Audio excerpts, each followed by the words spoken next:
Hello friends, कैसे हैं आप लोग। सबको मेरा जय भीम। नमो बुद्धाय।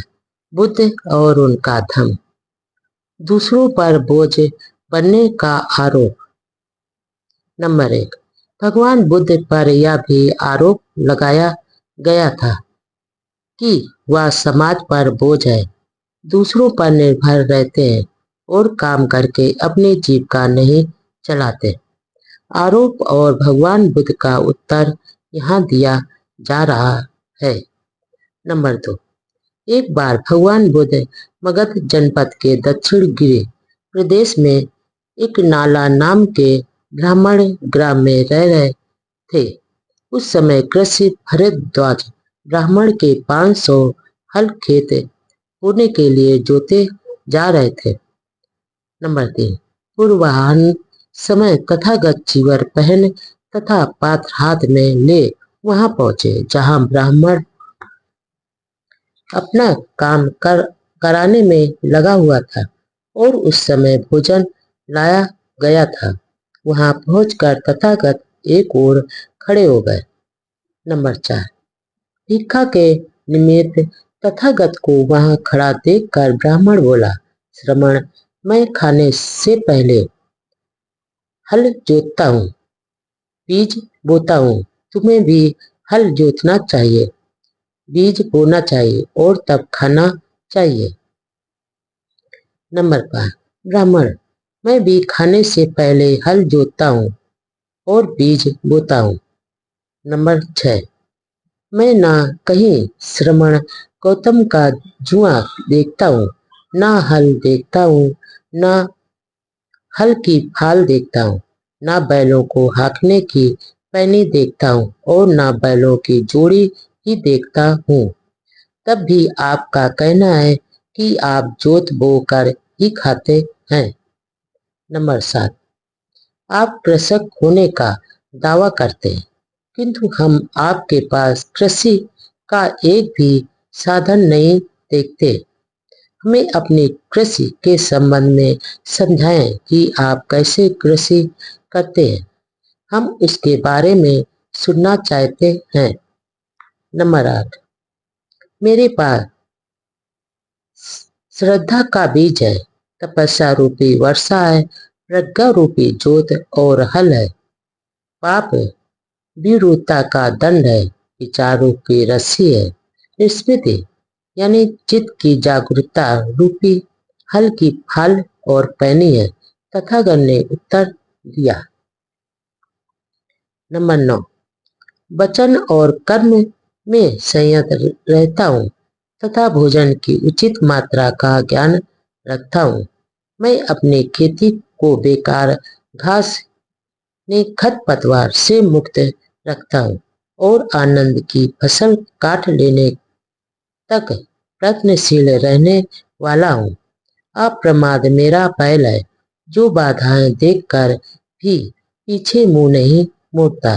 वह मुझे सीधा शांति धाम तक ले जाता है और उस शांति स्रोत तक जहाँ दुख का लो लेस भी नहीं है। इस प्रकार मैं अमृत की खेती करता हूँ। जो कोई मेरी तरह खेती करता है उसके दुखों का अंत हो जाता है। नंबर 10। इस पर उस ब्राह्मण ने खीर भरी कांसे की थाली भगवान बुद्ध को अर्पित की और बोला, श्रमण गौतम, इसे ग्रहण करें। निसंदेह आप भी जोतने वाले ही हैं। आप जोत कर जो फसल पैदा करते हैं वह अमृत के समान कभी नष्ट नहीं होती। नंबर 11। तथागत ने कहा, गाथा यानी उपदेश कहने के लिए मैं कोई दक्षिणा नहीं लेता। ऋषि मुनि इसका समर्थन नहीं करते। बुद्धिमान लोग ऐसी दक्षिणा को अस्वीकार करते हैं। जब तक यह धम विनय विद्यमान है तब तक यही प्रज्ञा बनी रहे चाहिए। दूसरे श्रमण ब्राह्मण है, जो संयत है, जो शांत है, उत्कृष्ट है, जिनका सम्यक आचरण है, जो विकार से मुक्त है, वही इस फसल को काटते हैं। तू उन्हीं को सॉरी याद दे। नंबर 12, यह बात सुनी तो ब्राह्मण ने तथागत के चरणों में सिर रखकर कहा, अद्भुत है श्रमण गौतम, सर्वथा अद्भुत है। जैसे कोई आदमी गिरे को उठा दे, या छिपे को उघाड़ दे, या मार्ग भ्रष्ट को रास्ता दिखा दे, या अंधेरे में दीप जला दे, ताकि आंख वाले चारों ओर की चीजें देख सके। इसी प्रकार तथागत ने नाना प्रकार से अपना अभिमत स्पष्ट कर दिया है। नंबर 13, मैं बुद्ध धम्म तथा संघ की शरण ग्रहण करता हूँ। मुझे आपके हाथों प्रवज्जा मिले, उपसंपदा मिले। इस प्रकार कृषि भरद्वाज ब्राह्मण ने भी प्रवज्जा तथा उपसंपदा ग्रहण की। में विशाखा की दानशीलता। नंबर 1, विशाखा श्रावस्ती की एक बहुत धनवान महिला थी। उसके अनेक पुत्र पौत्र थे। नंबर 2, जब तथागत श्रावस्ती में विहार कर रहे थे तो विशाखा वहां पहुंची जहां तथागत ठहरे हुए थे और उन्हें अगले दिन के लिए भोजन का आमंत्रण दिया, जिसे तथागत ने स्वीकार कर लिया। नंबर 3, उस रात और दूसरे दिन सुबह भारी वर्षा हुई। भिक्षुओं ने अपने चिवरों को सूखा रखने के लिए उतार दिया और सारी रात वर्षा अपने नंगे शरीर पर पड़ने दी। नंबर 4, जब दूसरे दिन तथागत भोजन समाप्त कर चुके तो विशाखा एक नीचा आसन लेकर तथागत के निकट ही बैठ गए और विनम्रता पूर्वक बोली, भगवान, मैं आपसे 8 वर चाहती हूँ। नंबर 5, तथागत ने उत्तर दिया, विशाखा, तथागत बिना जाने कोई वर नहीं देते। नंबर 6, विशाखा ने फिर निवेदन किया, भगवान, जो वर मैं मांगने जा रही हूँ वे उचित है और आपत्ति रहित है। नंबर 7, तथागत से वर मांगने की अनुमति मिल जाने पर विशाखा यूं बोली, भगवान, मैं चाहती हूँ कि जीवन भर प्रत्येक वर्षा काल में मैं भिक्षु संघ को चिवरों का दान कर सकूं। बाहर से आने वाले तथा बाहर जाने वाले भिक्षुओं को भोजन दान कर सकूं। रोगियों को भोजन दे सकूं। रोगियों की सेवा शुश्रूषा करने वालों को भोजन दे सकूं। रोगियों को दवा दे सकूं।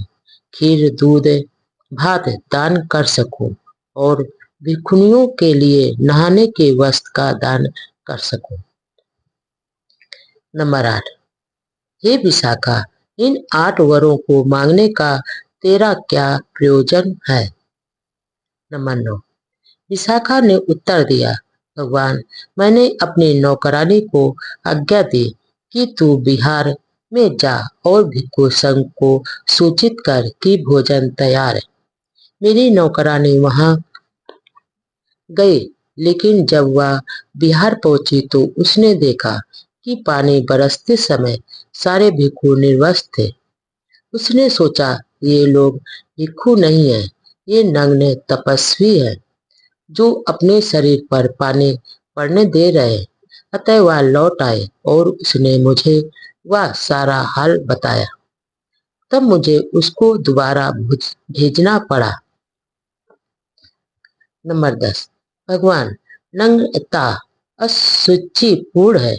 भगवान, यही कारण है और यही प्रयोजन है कि मैं जीवन भर भिक्षु संघ को वर्षा ऋतु में पहनने के लिए विशेष वस्त्र दान में देना चाहती हूँ। नंबर 11, मेरी दूसरी इच्छा का कारण यह है कि बाहर से आने वाले भिक्षु सीधे रास्तों से अपरिचित होते हैं। वे ऐसे स्थान नहीं जानते जहाँ भोजन मिल सके। वे मार्ग में चलते हुए और भोजन खोजते हुए थक जाते हैं। भगवान, यही कारण है और यही प्रयोजन है कि मैं जीवन भर आगंतुक भिक्षुओं को भिक्षा देना चाहती हूँ। नंबर 12। मेरी तीसरी मांग इसलिए है कि एक बार जाने वाला भिक्षु यदि भिक्षाटन के लिए जाएगा तो वह शेष भिक्षुओं से पीछे छूट सकता है, अथवा जहाँ वह पहुँचना चाहता है वहाँ बहुत विलम्ब से पहुँचेगा और वह वहाँ से थका थकाया रवाना होगा। नंबर 13। चौथे, यदि एक बीमार भिक्षु को ठीक पथ यानी इलाज ना मिले तो उसका रोग बढ़ सकता है और वह मर भी सकता है। नंबर 14। पांचवें, जो भिक्षु रोगी की सेवा शुश्रूषा से लगा हो उसे अपने लिए भिक्षाटन का समय ही नहीं मिल सकता। नंबर 15। छठे, यदि रोगी भिक्षु को ठीक औषधि न मिले तो उसका रोग बढ़ सकता है और वह भी मर भी सकता है। नंबर 16। सातवें, भगवान, मैंने सुना है कि तथागत ने क्षीर पायस यानी खीर की प्रशंसा की है क्योंकि इससे बुद्धि को स्फूर्ति मिलती है और भूख प्यास दूर हो जाती है। स्वस्थ आदमी के लिए यह पूरा भोजन है और रोगी के लिए यह एक प्रकार की दवा है। इसलिए मैं अपने जीवन भर भिक्षु संघ को खीर का दान देना चाहती हूँ। नंबर 17। भगवान, अंत में मेरा कहना है कि भिक्षुनियाँ चिरवती नदी में नग्न होकर स्नान करने की आदि है जहाँ गणकाएं भी नहाते हैं। भगवान, वे गणकाएं या कहकर भिक्षुनियों का मजाक उड़ाती है कि इस तरुण अवस्था में ब्रह्मचर्य का पालन करने से तुम्हें क्या लाभ है। जब बूढ़ी हो जाओ तब ब्रह्मचर्य का पालन कर लेना, इससे तुम्हारे दोनों हाथों में लड्डू रहेंगे। भगवान, स्त्री के लिए नग्नता बहुत बुरी है, घृणित है, घिनौनी है। नंबर 18। विशाखा ने सविनय कहा, भगवान, ये परिस्थितियां हैं, यही प्रयोजन है। नंबर 19। तथागत ने प्रश्न किया, विशाखे, लेकिन किस लाभ का ध्यान रखकर तूने ये वर मांगे। नंबर 20। विशाखा ने उत्तर दिया, भगवान, विभिन्न स्थानों में वर्षावास करके भिक्षु तथागत के दर्शनार्थ श्रावस्ती आएंगे और तथागत के पास आकर ये पूछेंगे, भगवान, अमुक और अमुक भिक्षु का शरीर अंत हो गया, अब उसकी क्या गति है। तब भगवान जैसी जिसकी गति होगी वह बताएंगे। यदि अमुक ने सोतापन मार्ग फल प्राप्त किया है, अमुक ने निर्वाण पद प्राप्त किया है अथवा अरहत हो गया, तो वह वैसा ही बताएंगे। नंबर 21। और तब मैं उन भिक्षुओं के पास जाकर पूछूंगी, क्या इस भिक्षु ने कभी श्रावस्ती में निवास किया है। यदि वे कहेंगे हाँ, तो मैं इस परिणाम पर पहुंचूंगी।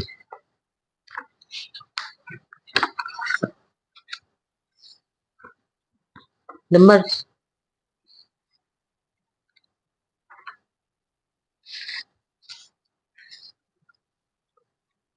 कि अवश्य उस भिक्षु ने वर्षावास के लिए चीवर प्राप्त किया होगा या आगंतुक भिक्षुओं का आहार प्राप्त किया होगा या जाने वाले भिक्षु का आहार प्राप्त किया होगा अथवा रोगी का भोजन प्राप्त किया होगा या रोगी आश्रुक का भोजन प्राप्त किया होगा अथवा रोगी के लिए रखी औषधि प्राप्त की होगी अथवा नित्य मिलने वाली खीर प्राप्त की होगी। नंबर 22। तब मेरे मन में प्रसन्नता पैदा होगी। प्रसन्नता से आनंद उपजेगा और आनंदित होने से सारा शरीर शांति को प्राप्त करेगा। इस प्रकार शांत होने पर मुझे संतोष की आनंददायी अनुभूति होगी और उस सुख की अनुभूति में मुझे हृदय की शांति प्राप्त होगी। यह एक प्रकार से मेरे लिए श्रद्धा, बल आदि तथा 7 संबोधि अंगों की प्राप्त होगी। भगवान, मैंने अपने लिए यही पूर्ण लाभ सोचकर इन 8 वरों की मांग की है। नंबर 13। तब तथागत ने कहा, विशाखे, यह ठीक है कि तूने यह लाभ सोचकर तथागत से ये 8 वर मांगे, जो दान के पात्र है। जो दान दिया जाता है वह अच्छी भूमि में बीज डालने के समान है, जिससे बहुलता में फल प्राप्त होते हैं। लेकिन जो राग द्वेष के वशीभूत हैं, उनको दिया गया दान शराब भूमि में बीज डालने के समान है। इस प्रकार दान ग्रहण करने वाले के राग द्वेष मानव पुण्य की वृद्धि में बाधक हो जाते हैं। नंबर 24। तत्पश्चात तथागत ने इन शब्दों में पुनः आमोदन किया। जीवन में शील संपन्न तथागत की उपासका प्रसन्न चित्त से लोभ रहित होकर जो कुछ भी दान देती है, उसका वह दिव्य दान दुख के नाश का तथा दिव्य सुख की प्राप्ति का कारण होता है। एक आनंददायक जीवन प्राप्त करके वह मल तथा अपवित्रता से दूर रहकर धम्म पथ पर अग्रसर होती है। कुशल कर्म करके वह सुख को प्राप्त होती है और वह अपने दान कर्मों से हर्षित होती है। नंबर 25। विशाखा ने पूर्वाराम विहार संघ को दान कर दिया। वह दानशील ग्रस्त उपासकाओं में अग्रणी है। मैं पाली द्वारा दान। नंबर 1। उस समय तथागत नादिका में ठहरे हुए थे और स्थान परिवर्तन करना चाहते थे। उन्होंने आनंद को संबोधित किया, आनंद, आओ हम वैशाली चले। नंबर 2। भगवान, बहुत अच्छा, कह आनंद ने सहमति दी। नंबर 3। तब महान भिक्षु संघ के साथ तथागत वैशाली की ओर चल पड़े। वहां वैशाली पहुंचकर वह पाली के वन में ठहरे। नंबर 4। तब पाली गणिका ने सुना कि भगवान बुद्ध वैशाली में पधारे और उसी के वन में ठहरे हुए हैं। उसने कई राजकीय रथ जुतवाए और उनमें से एक में स्वयं बैठकर वह वैशाली में अपने उद्यान की ओर चल दी। शेष रथों में उसकी अनुचर सेविकाएं थीं। जहां तक रथ जा सकता था वहां तक वह रथ में गई और आगे के लिए वह रथ से उतरकर पैदल चलकर वहां पहुंचे जहां तथागत ठहरे हुए थे। वहां जाकर अभिवादन कर एक ओर बैठ गए। जब वह वहां बैठी तो उसे भगवान बुद्ध ने कल्याणकारी प्रवचन दिए। नंबर 5। तब पाली गणिका ने तथागत से प्रार्थना की, भगवान, भिक्षु संघ सहित कल के लिए मेरे यहाँ भोजन का आमंत्रण स्वीकार करके मुझे अनुग्रहित करें। नंबर 6। तथागत ने उसके निमंत्रण को मौन रहकर स्वीकार किया। जब पाली ने देखा कि तथागत ने उसका निमंत्रण स्वीकार कर लिया तो वह अपने स्थान से उठी और अभिवादन करके वहां से चल दी। नंबर 7। अब वैशाली के लिच्छवियों ने सुना कि भगवान बुद्ध वैशाली में आए हैं और अम्रपाली के उद्यान में ठहरे हैं। वे भी भगवान बुद्ध को अपने यहाँ भोजन के लिए आमंत्रित करना चाहते थे। उन्होंने भी बहुत से राजकीय रथ जितवाए और उन पर बैठकर वे वैशाली से चल पड़े। नंबर 8। मार्ग में उन्हें अम्रपाली मिले। नंबर 9।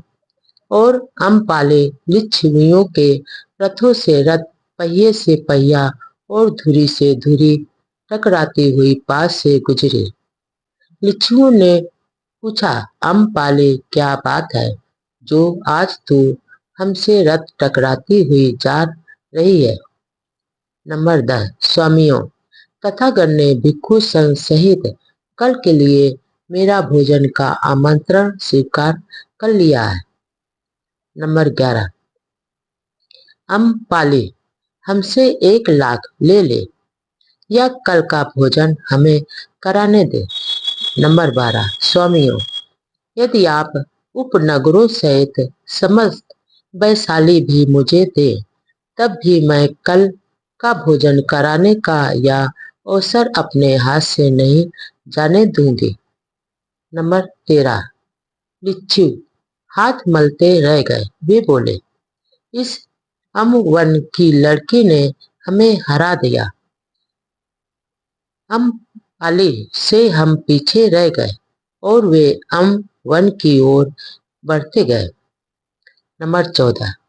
यह जानकर कि वे अवसर खो चुके थे, लिच्छवियों ने सोचा कि तथागत के पास इस आशा में चला जाए कि शायद वे पुनर्विचार करते हुए हमारे निमंत्रण को प्राथमिकता देते हुए स्वीकार कर ले। अतः वे अम्रपाली के उद्यान में पहुंचे। नंबर 15। जब भगवान बुद्ध ने लिच्छवियों को दूर से आते देखा तो उन्होंने भिक्षुओं को संबोधित करते हुए कहा, जिन भिक्षुओं ने कभी देवताओं को न देखा हो, वे लिच्छवियों के इस समूह को देखें। वे इस लिच्छवी मंडली को देखें। वे इस लिच्छवी मंडली की तुलना करें जो दिव्यलोक के देवताओं के समान है। नंबर 16। जहाँ तक वे रथों से जा सकते थे, वहां तक रथों से जाकर लिच्छवी उतर पड़े और तब जहाँ तथागत विराजमान थे, वहां पैदल पहुंचे और अभिवादन करके एक ओर बैठ गए। नंबर 17। तब उन्होंने तथागत से प्रार्थना की, भगवान, भिक्षु संघ सहित कल के लिए हमारा भोजन का आमंत्रण स्वीकार करें। नंबर 18।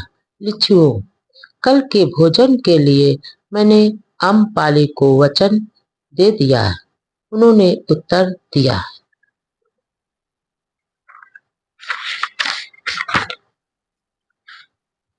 नंबर 19। तब लिच्छवियों ने जान लिया कि वे असफल रह गए हैं। उन्होंने तथागत को धन्यवाद दिया और उनके वचनों का अनुमोदन किया। वे अपने स्थान से उठे और तथागत की वंदना की। तर के तथागत की प्रदक्षिणा कर वहां से विदा हुए। नंबर 20। रात बीत जाने पर अम्रपाली ने अपने निवास स्थान पर मीठे चावल और पकवान बनवाए और जाकर तथागत से निवेदन किया, भगवान, भोजन का समय हो गया और भोजन तैयार है। नंबर 21। तथागत ने चीवर पहना तथा पात्र चीवर ले भिक्षु संघ सहित अम्रपाली के निवास स्थान पर पधारे। वहां पहुंचकर वह अपने लिए तैयार किए गए आसन पर विराजमान हुए। तब अम्रपाली ने बुद्ध तथा भिक्षु संघ को मधुर मीठे चावल तथा स्वादिष्ट पकवान परोसे। वह तब तक वहीं खड़ी रही जब तक उन सभी ने भोजन करके और अधिक लेना अस्वीकार नहीं कर दिया। नंबर 22। भोजन के पश्चात जब तथागत ने अपना पात्र और हाथ धो लिए तो अम्रपाली एक नीचा आसन लेकर बैठ गए। तब उसने तथागत से इस प्रकार निवेदन किया। नंबर 23। भगवान, मैं अपना उद्यान आपको एवं भिक्षु संघ को अर्पित करती हूँ। तथागत ने मौन रहकर स्वीकार किया। तब भगवान बुद्ध ने धनुमोदन करते हुए प्रवचन दिया। इसके बाद तथागत आसन से उठे और अम्रपाली से विदा ली। वैद्य जीवक द्वारा दान। नंबर 1। जब कभी तथागत राजगृह में विराजमान होते थे तो वैद्य जीवक दिन में 2 बार तथागत के दर्शनार्थ जाता था। नंबर 2। जीवक को लगा कि राजा बिम्बिसार ने तथागत को जिस वेणुवन का दान किया है वह बहुत दूर है। नंबर 3। राजगृह में अम्रवन नाम का उसका अपना एक बगीचा था जो कि उसके अपने स्थान से बहुत निकट था। नंबर 4। उसने सोचा कि वन में समस्त सुविधाओं से परिपूर्ण विहार बनवाया जाए और यह वन तथागत को भेंट कर दिया जाए। नंबर 5। अपने मन में यह विचार लेकर वह तथागत के पास पहुंचा और उनसे प्रार्थना की कि वह उसकी मनोकामना पूरी होने दे। नंबर 6। तथागत ने मौन रहकर वैद्य जीवक का निवेदन स्वीकार किया। अनाथ पिंडक द्वारा दान। नंबर 1। दीक्षा के बाद अनाथ पिंडक एक बार भगवान बुद्ध के पास गया। अभिवादन कर चुकने के अंतर वह एक ओर बैठ गया और बोला। नंबर 2। भगवान, आप जानते हैं कि मैं श्रावस्ती में रहता हूँ जो धन धान्य से संपन्न नगरी है और जहाँ शांति विराजती है वहाँ महाराज पसेनद का शासन है। नंबर 3। मैं वहाँ एक विहार की स्थापना करना चाहता हूँ। आप कृपया वहाँ पधारें और उस विहार का दान स्वीकार करें। नंबर 4। भगवान बुद्ध ने मौन रहकर स्वीकार किया। नंबर 5। दीनहीनों का मित्र और अनाथों का उपकारक सेठ अनाथ पिंडक जब घर लौटा तो उसने जेठ राजकुमार का उद्यान देखा। हरा भरा बाग और निर्मल जल के स्रोतों से युक्त। उसने सोचा, भगवान बुद्ध के भिक्षु संघ के लिए यह स्थान सबसे अधिक उपयुक्त रहेगा। नंबर 6। राजकुमार उद्यान बेचना नहीं चाहता था, इसलिए उसने उसका मूल्य बहुत अधिक बताया। पहले तो उसने इनकार ही कर दिया, लेकिन अंत में कहा, यदि तुम सारी जमीन को कांस्यपर्ण यानी सोने का सिक्का से ढक दो तो इतने मूल्य से इसे खरीद सकते हो, अन्यथा नहीं। नंबर 7। अनाथ पिंडक प्रसन्न हुआ और कांस्यपर्ण बिछाने लगा। तब राजकुमार बोला, रहने दो, कष्ट न करो, मैं बेचना ही नहीं चाहता, लेकिन अनाथ पिंडक का आग्रह था। अब जब एक बार उसकी कीमत लगा चुके और मैं उतनी ही कीमत देने के लिए तैयार हूँ तो तुम्हें जमीन देने ही पड़ेगी। बात यहाँ तक बढ़ी कि न्यायालय तक पहुँच गई। नंबर 8। इस बीच लोग इस असामान्य घटना की चर्चा करने लगे और राजकुमार को भी जब यह पता लगा कि अनाथ पिंडक धनी तो था ही, किंतु वह अत्यंत स्पष्टवादी, श्रद्धावान तथा ईमानदार भी था। तो उसने अनाथ पिंडक से जमीन लेने का उद्देश्य पूछा। जब उसे पता लगा कि जमीन तथागत के लिए विहार बनवाने हेतु ली जा रही है, तो उसने भी उस पूर्ण कार्य में भागीदार बनने की इच्छा प्रकट की। उसने जमीन की आधी ही कीमत स्वीकार की और बोला, जमीन तुम्हारी हुई, पर पेड़ मेरे ही रहेंगे। मैं अपने हिस्से के रूप में सारे वृक्षों का दान करता हूँ। नंबर 9, बिहार की आधारशिला स्थापित हो चुकने पर भगवान बुद्ध के निर्देशों के अनुसार वहां भिक्षु संघ के योग एक विशाल विहार बनवाया गया और उसे नक्काशीदार कला से सुसज्जित किया गया। नंबर 10, इस विहार का नाम पड़ा अनाथ पिंडक का जेतवन राम। संक्षिप्त में यह जेतवन बिहार के नाम से जाना गया। अनाथ पिंडक ने तथागत को दान स्वीकार करने के लिए सवस्ती आने को आमंत्रित किया। भगवान बुद्ध कपिलवस्तु से सवस्ती पधारे। नंबर 11, जब तथागत जेतवन पधारे, अनाथ पिंडक ने पुष्प वर्षा की और सुगंधित धूप जलाई। दान देने के लिए उसने एक सोने की झाड़ी से तथागत के हाथों पर पानी डालते हुए कहा, मैं संसार भर के भिक्षु संघ के उपयोग के लिए यह विहार समर्पित करता हूँ। नंबर 12, तथागत ने विहार स्वीकार किया और दानुमोदन करते हुए कहा, सभी अमंगलों का नाश हो। यह दान धर्म के राज की प्रगति में सहायक हो। समान रूप से मानवता के लिए और विशेष रूप से दानदाता के लिए स्थायी रूप से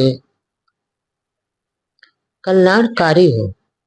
नंबर 13, अनाथ पिंडक भगवान बुद्ध के 80 प्रधान उपासक शिष्यों में से एक था, जिसे प्रमुख दानदाता के नाम से जाना पड़ जाता है।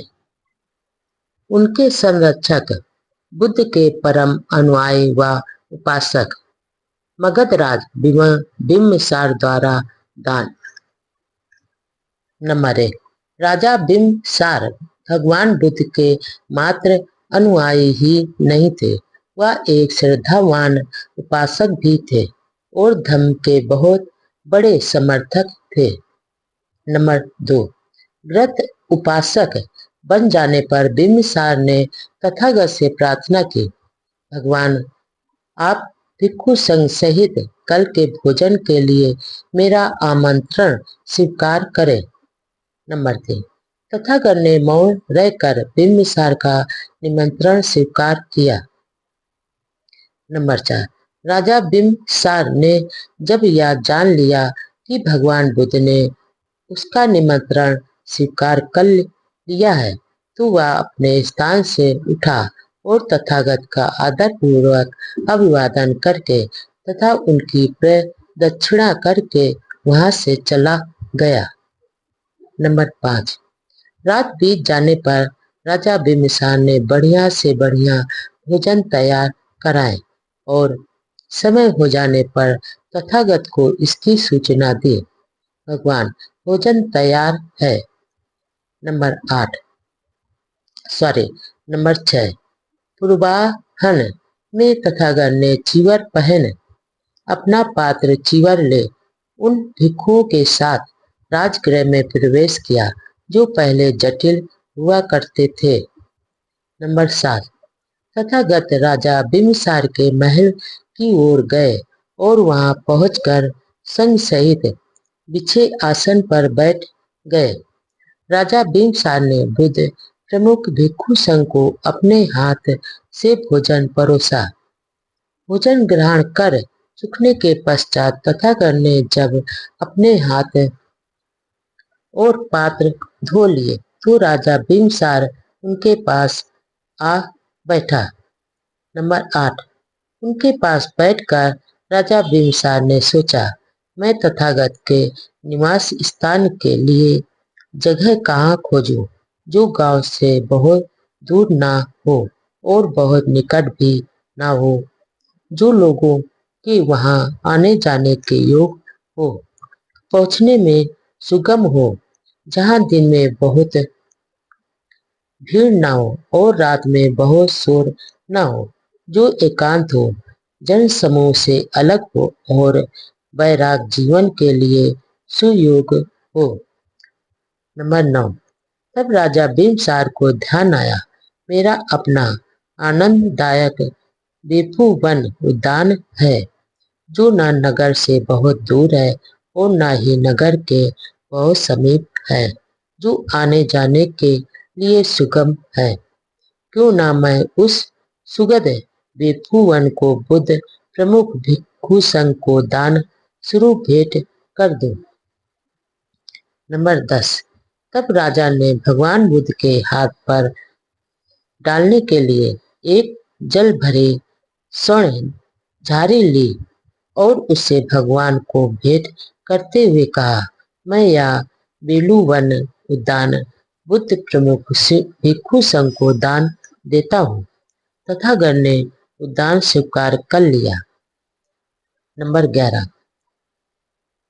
तब तथागत ने राजा बिम्बसार को अपने प्रवचन से उत्साहित किया, आनंदित किया और आह्लादित किया तथा अपने स्थान से उठकर चले गए। नंबर 12। फिर तथागत ने भिक्षुओं को प्रवचन देने के बाद संबोधित करते हुए कहा, भिक्षुओं, मैं भिक्षुओं को उद्यान का दान स्वीकार करने की अनुमति देता हूँ। नंबर 1। एक बालक को यह कहते हुए अपने माता पिता की सेवा करनी चाहिए, एक समय इन्होंने मेरा पालन पोषण किया था, अब मैं इनका पोषण करूंगा। इनके प्रति जो भी मेरा कर्तव्य है मैं उसे अच्छी तरह निभाऊंगा। मैं अपनी वंश परंपरा को कायम रखूंगा। मैं अपने आप को उत्तराधिकार के योग बनाऊंगा, क्योंकि माता पिता नाना प्रकार से अपनी संतान के प्रति अपना प्रेम प्रकट करते हैं। वे उसे बुराई से बचाते हैं, वे उसे सद्गुणपूर्ण काम करने के लिए प्रेरित करते हैं, वे उसे जीविका चलाने के योग बनाते हैं, वे उसका यथायोग्य विवाह करते हैं और उचित समय पर वे उसको उत्तराधिकार सौंप देते हैं। शिष्यों के लिए नियम, मन वचन व कर्म से गुरु की सेवा। एक शिष्य को अपने स्थान से खड़े होकर आचार्यों का अभिवादन करना चाहिए, उनकी सेवा में रहकर शिक्षा ग्रहण करनी चाहिए, अपने आचार्य की स्वयं सेवा करनी चाहिए और शिक्षा ग्रहण करते समय विशेष ध्यान देना चाहिए, क्योंकि आचार्य अपने शिष्य से प्रेम करते हैं। जिस विषय में आचार्य निपुण होते हैं उस विषय का प्रशिक्षण शिष्य को देते हैं। वे विस्तार से उसे हर प्रकार की कला की विद्या के बारे में ज्ञान कराते हैं। वे उसके मित्रों और साथियों में उसकी प्रशंसा करते हैं। वे हर तरह से उसे सुरक्षा उपलब्ध कराते हैं। नंबर 2। एक कुल पुत्र को चाहिए कि वह अपने गुरुओं की मन वचन तथा कर्म से आदर पूर्वक सेवा करे, उनके लिए अपने घर के द्वार सदा खुले रखे तथा उनकी भौतिक आवश्यकताओं की पूर्ति करे, क्योंकि धार्मिक गुरुजन उसे बुराई से बचाते हैं, उसे भलाई करने की प्रेरणा देते हैं। वे अनुकंपा पूर्ण मनोवृत्ति के साथ उससे प्रेम करते हैं, जो उसने अभी तक नहीं सुना उसे वह सिखाते हैं, तथा जो कुछ उसने सुना है उसे सही करते हैं और शुद्ध करते हैं। पति तथा पत्नी के लिए नियम। एक पति को अपनी पत्नी का सत्कार करना चाहिए।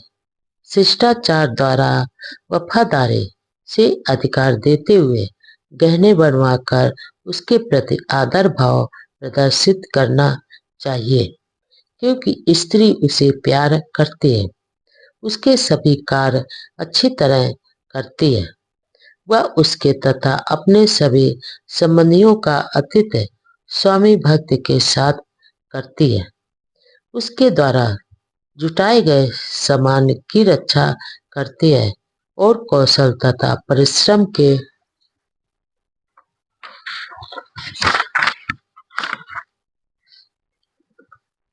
साथ अपने सभी कार्य संपन्न करती है। नंबर 2, एक कुलपुत्र को सदा उदारता, शिष्टता तथा स्नेह पूर्वक अपने मित्रों तथा साथियों के साथ व्यवहार करना चाहिए।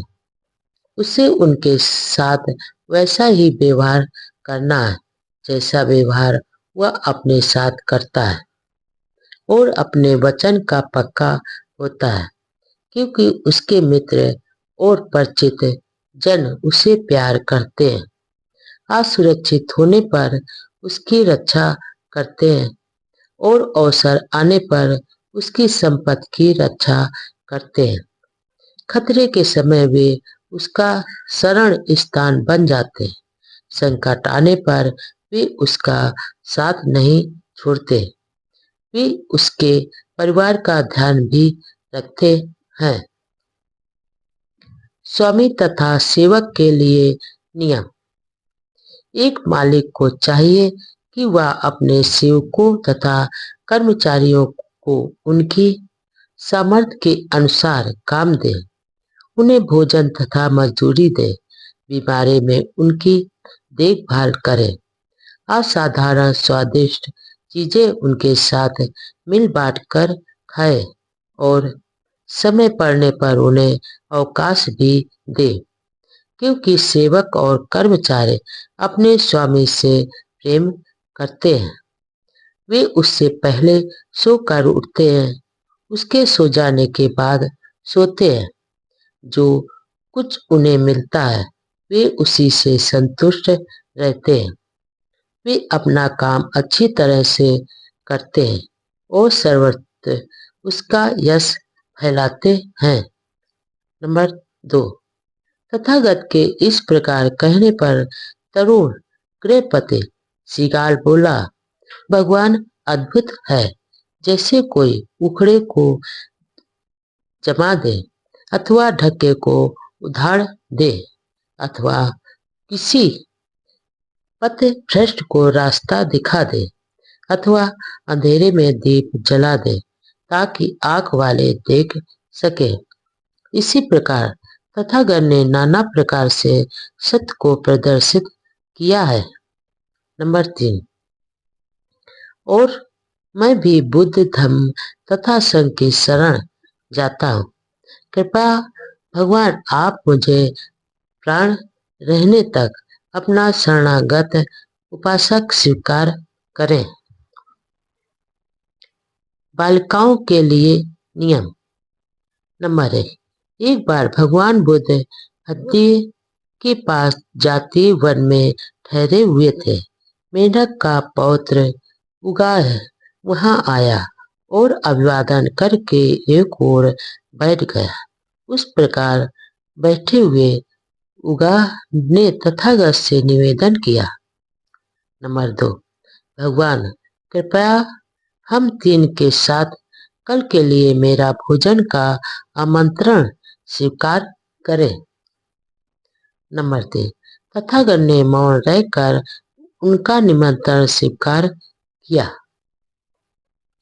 नंबर 4, जब उगाह ने देखा कि तथागत ने उसका निमंत्रण स्वीकार कर लिया है तो वह अपने स्थान से उठा और अभिवादन कर तथागत की प्रदक्षिणा करके चला गया।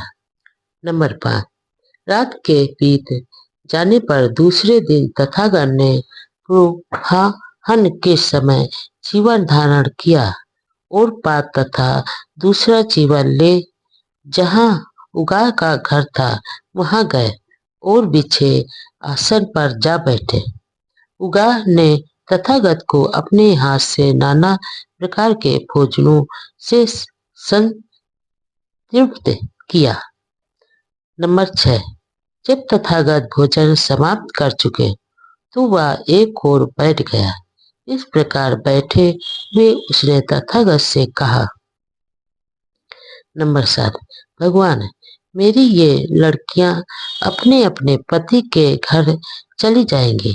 भगवान उन्हें परामर्श दे, आप उन्हें उपदेश दें जो चिरकाल तक उनके हित तथा सुख के लिए हो। नंबर 8। तब भगवान बुद्ध ने उन लड़कियों को उपदेश दिया, कन्याओं, इस प्रकार का आभास डालो कि हमारा हित और भलाई चाहने वाले हमारे अनुकंपक माता पिता जिस किसी पति को भी हमें सौंप देंगे, हम पहले सोकर उठने वाली होगी और सबसे पीछे अंत में सोने वाली होंगे। हम इच्छा पूर्वक काम करने वाले होंगे और सभी चीजों को व्यवस्थित रखने वाले तथा मधुर भाषणी होंगे। लड़कियों, तुम्हें ऐसा आभास डाल लेना चाहिए। नंबर 9। कन्याओं, और तुमको यह भी अभ्यास डालना चाहिए कि हमारे पति के माता पिता, सगे संबंधी, साधुगण अथवा धार्मिक व्यक्ति जो कोई भी घर आएंगे उन्हें आसन तथा जल देने वाली होंगी। कन्याओं, तुम्हें ऐसा अभ्यास करना चाहिए। नंबर 10। कन्याओं, और आपको यह भी अभ्यास डालना चाहिए कि हमारे पति का जो भी काम होगा, चाहे ऊन का हो और चाहे रुई का हो, हम उसमें दक्ष और होशियार होंगे।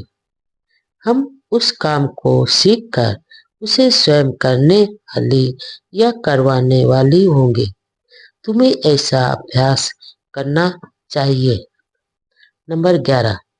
कन्याओं, और तुमको यह भी अभ्यास डालना चाहिए कि घर के जितने भी नौकर चाकर होंगे, हम उन सब के काम की देखभाल रखेंगे कि किसने क्या और कितना काम किया है और कितना काम नहीं किया है। हम रोगियों की स्थिति को जानेंगे और काम के अनुसार जिसको जैसा भोजन देना चाहिए वैसा भोजन देंगे। कन्याओं, तुम्हें ऐसा अभ्यास करना चाहिए। नंबर 12। कन्याओं, और तुम्हें यह भी अभ्यास डालना चाहिए कि जो रुपया, जो धन, जो सोना तथा जो चांदी पति घर में लाएंगे, हम उसे सुरक्षित रखेंगे, उसकी हिफाजत करेंगे ताकि कोई डाकू, कोई चोर, कोई शरणागत, कोई बालक उसे न ले जा सके। तुम्हें ऐसा अभ्यास करना चाहिए। नंबर 13। यह उपदेश सुनने को मिला तो उगा की लड़कियां बहुत प्रसन्न हुई। वे तथागत के प्रति कृतज्ञ हुई। गृहस्थ के जीवन नियम। धनवान के लिए नियम।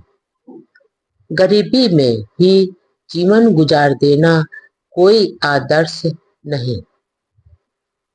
नंबर 1। भगवान बुद्ध ने दरिद्रता के जीवन को ऊपर उठाने वाला साधन बताकर उसे कभी महिमा मंडित नहीं किया। नंबर 2। न ही उन्होंने गरीबों को यह कहा कि वे गरीबी में संतुष्ट रहें, क्योंकि उन्हें पृथ्वी का उत्तराधिकार मिलेगा। नंबर 3। इसके विपरीत उन्होंने यह कहा कि धन का स्वागत है। जिस बात पर उन्होंने जोर दिया वह यह है कि धन को अर्जित किया जाना विनय यानी नैतिकता के अनुसार ही होना चाहिए। न्याय संगत ढंग से कमाया धन आनंद देता है। नंबर एक बार जहाँ भगवान बुद्ध विराजमान थे वहाँ अनाथ पिंडक आए। आकर उन्होंने तथागत का अभिवादन किया और एक ओर बैठ गए और बोले, क्या भगवान यह बताएंगे कि कौन सी बातें गृहस्थों द्वारा स्वागत करने योग्य, सुखद और स्वीकार करने योग्य हैं, लेकिन जिनका प्राप्त करना कठिन है।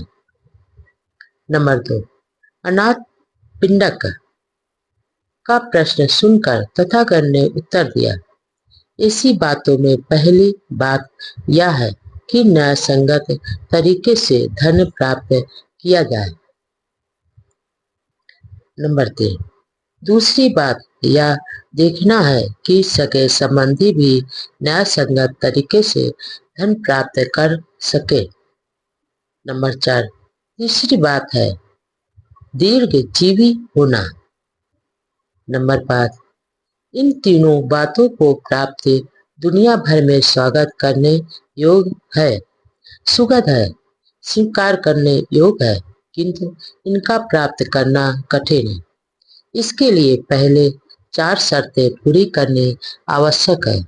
वे हैं श्रद्धा रूपी आशीर्वाद, सद्गुण पूर्ण आचरण, उदारता रूपी आशीर्वाद तथा प्रज्ञा रूपी आशीर्वाद का होना। नंबर 6, श्रद्धा रूपी आशीर्वाद तथा विश्वास का अर्थ है तथागत के बारे में श्रेष्ठ ज्ञान जो बताता है कि वह भगवान अरहत है, सम्यक संबुद्ध है, विद्या तथा आचरण से युक्त है, सुगत है, लोकांतर के जानकार हैं, अनुत्तर है, यानी दुर्दय माननीय पुरुषों का दमन करने वाले सारथी है तथा वह देव मनुष्यों के शास्ता है। नंबर 7, शील रूपी आशीर्वाद या सद्गुण पूर्ण आचरण के अंतर्गत आते हैं पाता यानी जीव हिंसा, आदि ना दाना यानी चोरी, काम मिथ्याचार यानी बेविचार, मूसावादा यानी नशावाद बराबर असत्य तथा नशीली वस्तुओं के सेवन से दूर रहना। नंबर 8, उदारता रूपी आशीर्वाद के अंतर्गत आता है कंजूसी के कलंक से दूर रहना, उदार बने रहना, खुला हाथ रखना, दूसरों को देने में आनंदित होना, दाता और दानशील होना। नंबर 9, प्रज्ञा रूपी आशीर्वाद किस बात के अंतर्गत आता है? प्रज्ञा को जान लेना इस बात में है कि जिस ग्रस्त का मन लोभ, लालचवश, कंजूसी, द्वेष, आलस, त्रंदा तथा चित्त की व्यग्रता के वशीभूत रहता है, वह पाप कर्म करता है। जो करना चाहिए वैसा ना करके वह सुख और सम्मान से वंचित रह जाता है। नंबर 10, लोभ, कंजूसी, द्वेष, आलस, तंद्रा चित्त की अस्थिरता तथा संदेह चित्त के धब्बे हैं। जो ग्रस्त अपने चित्त को इन धब्बों से मुक्त कर लेता है वह बहुल प्रज्ञ हो जाता है, विपुल प्रज्ञ हो जाता है, उसकी बुद्धि निर्मल हो जाती है, वह पूर्ण ज्ञानी हो जाता है। नंबर 11, इस प्रकार उचित ढंग से बहुत परिश्रम के साथ बाहुबल से संचित पसीना बहाकर कमाया गया धन महान आशीष है। ऐसा ग्रस्त अपने आप को सुखी और आनंदित करता है तथा आनंद मग्न रहता है। वह अपने माता पिता, अपने स्त्री बच्चों, अपने नौकरों और कारीगरों तथा अपने मित्रों और साथियों को प्रसन्न और आनंदित करता है तथा सभी को आनंद मग्न रखता है। ग्रस्त के लिए नियम। इस विषय पर भगवान बुद्ध के विचार उस उपदेश से प्रकट होते हैं जो उन्होंने सिंगाल को दिया था। नंबर 1। उस समय भगवान बुद्ध राजगृह के बेलूवर में कलंदक विनावाप में विहार कर रहे थे, जहां गिलहरियां दाना चुगती थी। नंबर 2। अब उस समय गृहपति पुत्र तरुण सिंगाल यानी श्रृंगाल समय से उठा और राजगृह से बाहर जाकर गीले केश, गीले वस्त्र, दोनों जुड़े हाथ ऊपर उठाकर पृथ्वी और आकाश की सभी दिशाओं को नमस्कार कर रहा था। पूर्व, पश्चिम, उत्तर, दक्षिण तथा नीचे पाप बिंदु और ऊपर गिरो बिंदु। नंबर 3।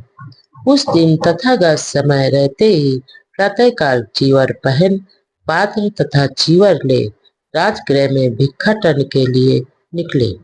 उन्होंने तरुण सिंगाल को इस प्रकार नमस्कार करते हुए देखा। उन्होंने सिंगाल से पूछा, तू इस प्रकार पृथ्वी और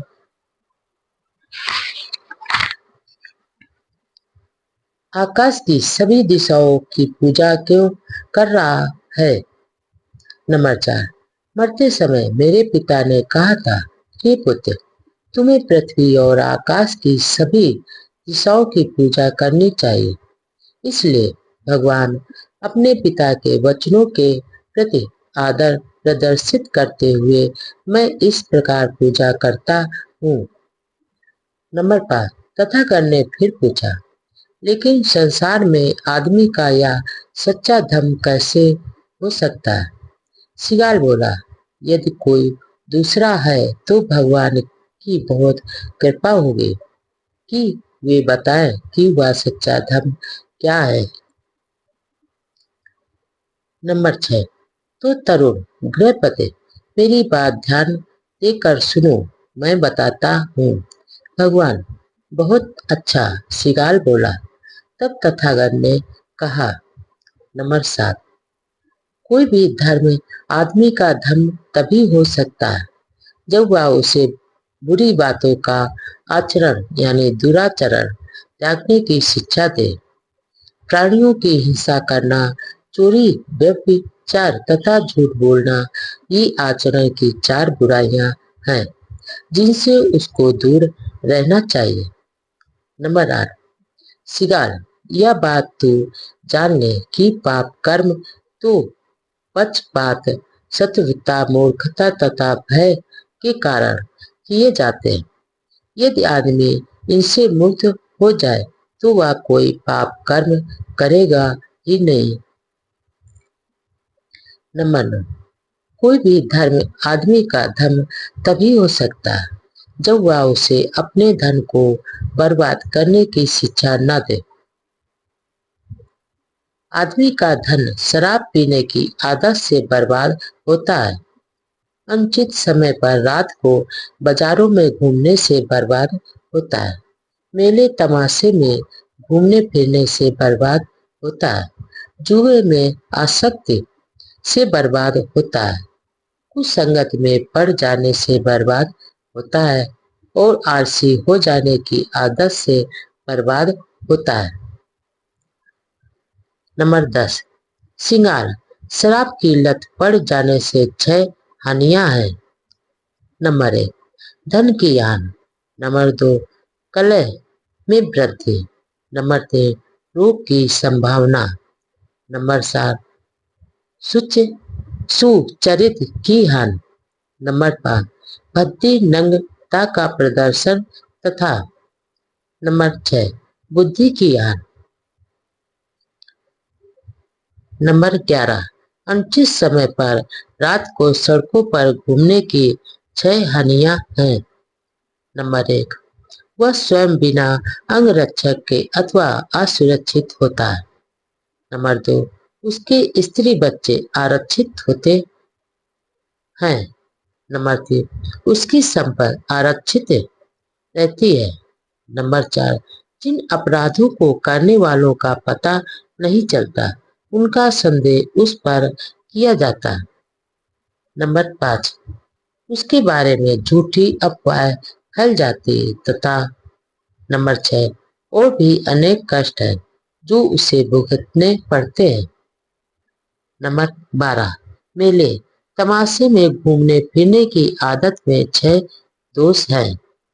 नंबर 1 वह हमेशा यही सोचता रहता है कि नाच कहाँ हो रहा है। नंबर 2 गाना कहाँ हो रहा है। नंबर 3 साथ बजाना कहाँ हो रहा है। नंबर 4 मुशायरा कहाँ हो रहा है। नंबर 5 झांझ मंजीरा का बजाना कहाँ हो रहा है। नंबर 6 ढोल कहाँ बज रहा है। नंबर 13 जुए में आसक्ति की 6 हानियां हैं। नंबर 1 जीतने पर घृणा का पात्र बनता है। नंबर 2 हारने पर अपने धन की हानि से दुखी होता है। नंबर 3 उसकी जीविका का साधन नष्ट हो जाता है। नंबर 4 अदालत में उसके वचन का कोई मूल्य नहीं होता। नंबर 5 वह मित्रों तथा राज कर्मचारियों की घृणा का पात्र बन जाता है तथा नंबर 6 कोई उससे विवाह संबंध स्थापित नहीं करना चाहता क्योंकि लोग कहते हैं कि जुआरी कभी अपनी पत्नी का पालन पोषण नहीं कर सकता। नंबर 14 कुसंगत की 6 हानियां। नंबर 1 कोई जुआरी। नंबर 2 कोई व्यभिचारी। नंबर 3 कोई शराबी। नंबर 4 कोई ठग। नंबर 5 कोई वंचक यानी झांसेबाज अथवा नंबर 6 कोई भी हिंसक उसका मित्र बन जाता है। नंबर 15 आलसी होने की 6 हानियां हैं। नंबर 1 बहुत ठंड है कहकर वह काम नहीं करता है। नंबर 2 बहुत गर्मी है कहकर वह काम नहीं करता। नंबर 3 बहुत जल्दी है कहकर वह काम नहीं करता। नंबर 4 बहुत देर हो गई है कहकर वह काम नहीं करता। नंबर 5 बहुत भूख लगी है कहकर वह काम नहीं करता तथा नंबर 6 बहुत खा लिया है कहकर वह काम नहीं करता और जो उसे करने चाहिए थे वे सब काम बिना किए ही रह जाते हैं। इसलिए वह नया धन अर्जित नहीं कर पाता। जो अर्जित होता है वह भी नष्ट हो जाता है। नंबर 16 कोई भी धर्म आदमी का धर्म तभी हो सकता है जब वह आदमी को इस योग्य बनाए कि वह यह पहचान सके कि उसका सच्चा मित्र कौन है। नंबर 17 मित्र जैसे लगने वाले 4 तरह के लोगों को शत्रु समझना चाहिए।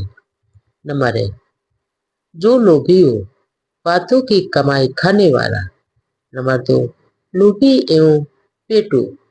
नंबर 3 केवल बातें बनाने वाला काम का नहीं तथा नंबर 4 चापलूस तथा मांगने वाला।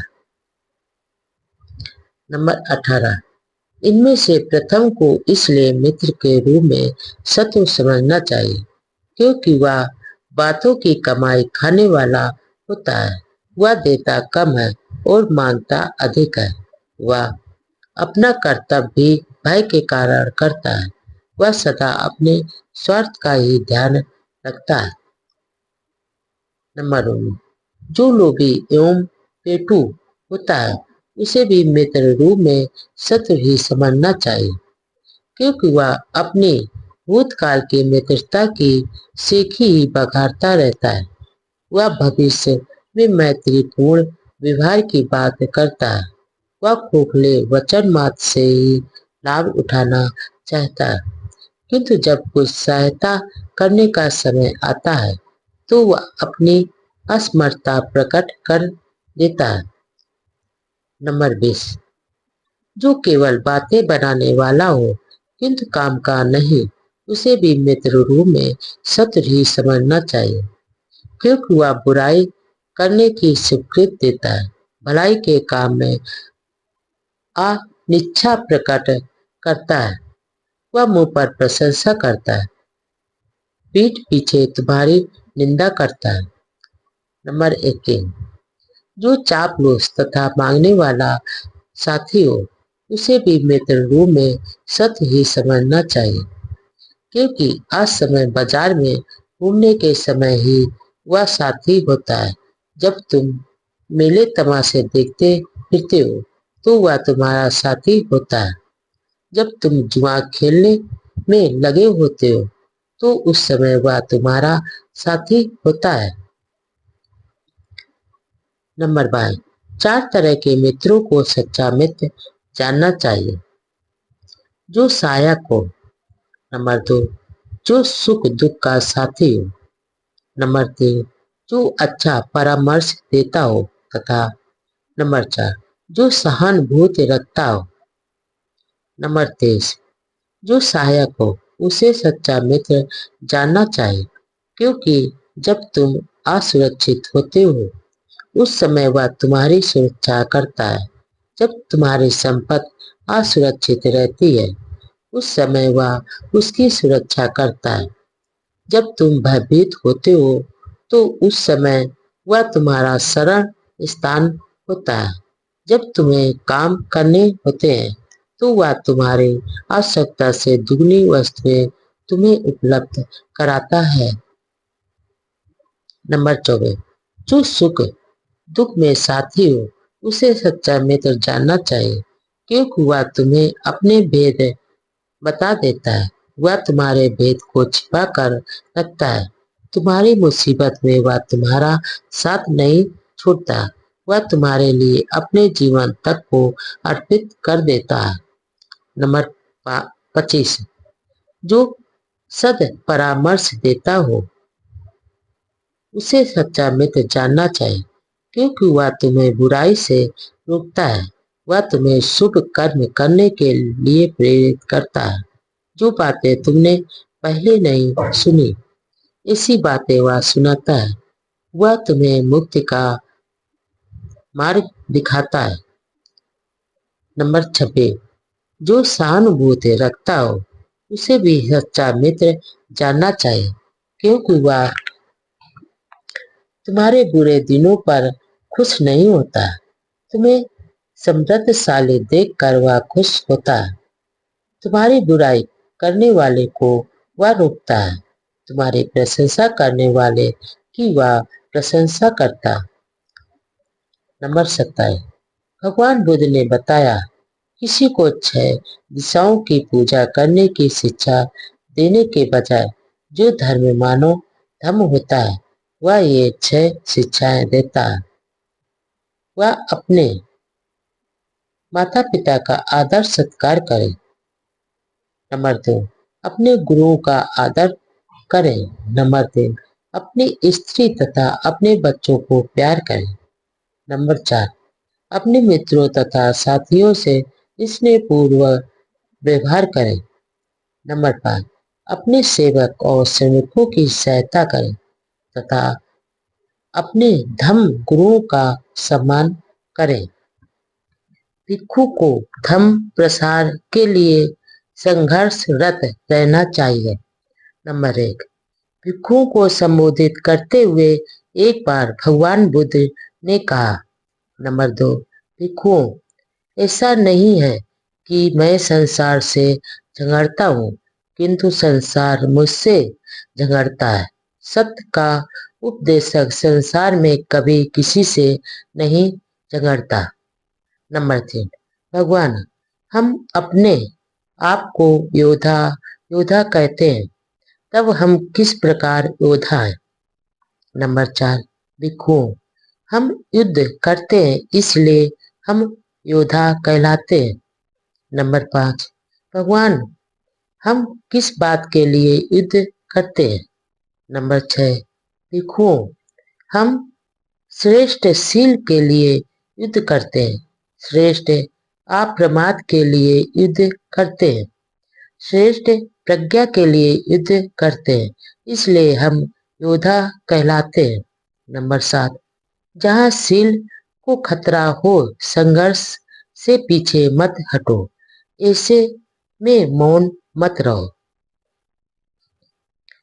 भिक्षु और ग्रस्त। नंबर 1, भिक्षा का बंधन। भिक्षा की डोरी से बंधे हुए भिक्षु और ग्रस्त। नंबर 1, भिक्षु संघ एक संगठित संस्था थी जिसकी सदस्यता सभी के लिए उपलब्ध नहीं थी।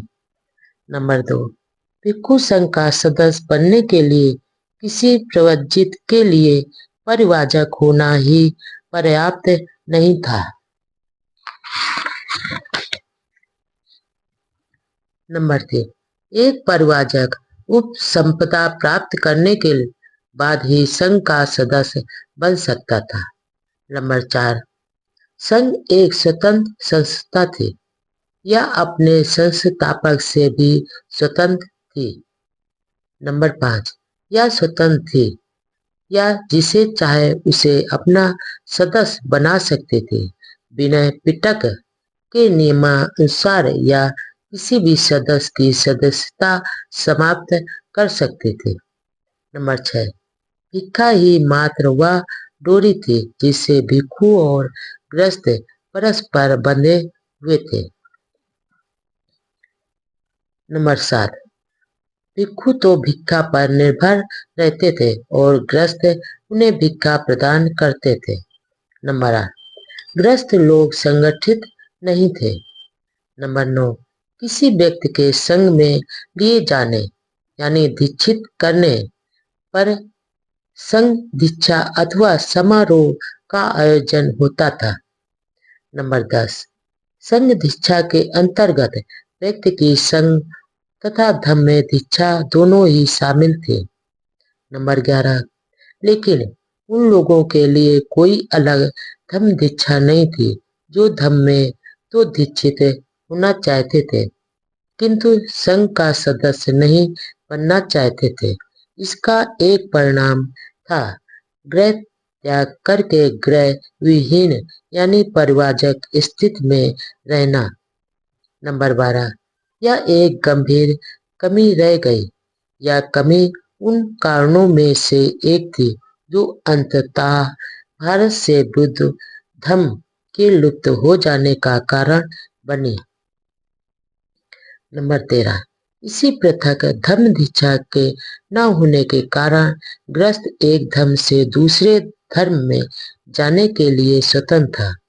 उससे भी बुरी बात यह थी कि बुद्ध धर्म के साथ साथ वह कोई दूसरा धर्म भी अपना सकता था। परस्पर प्रभाव भिक्षु और ग्रस्त का आपसी संबंध। नंबर 1, लेकिन भिक्षु के लिए भिक्षा का बंधन पर्याप्त था जिसके द्वारा कोई भिक्षु किसी पथ भ्रष्ट ग्रस्त को सही रास्ते पर ला सकता था। नंबर 2, इस संबंध में अंगुत्तर निकाय में वर्णित नियम यानी विनय ध्यान देने योग्य है। नंबर 3, इन प्रतिबंधों के अतिरिक्त किसी भी ग्रस्त का यह समान अधिकार था कि वह किसी भी भिक्षु के दोष अथवा दुराचरण की शिकायत दूसरे भिक्षुओं से कर सके। नंबर 4, जैसे ही ऐसी शिकायत भगवान बुद्ध को सुनने को मिलती थी तो वह इसकी जांच करते थे। शिकायत सही होने पर वह विनय के संबंधित नियम में ऐसा संशोधन कर देते थे, जिससे भविष्य में ऐसे दुराचरण की पुनरावृत्ति न हो सके जो संघ के विरुद्ध एक अपराध बन जाए। नंबर 5, विनय। पिटक और कुछ नहीं, मात्र ग्रस्तों द्वारा दी गई शिकायतों को सुनकर किए गए सुधारों का ही पिटारा है। नंबर 6, भिक्षुओं और ग्रस्तों में ऐसा ही आपसी संबंध था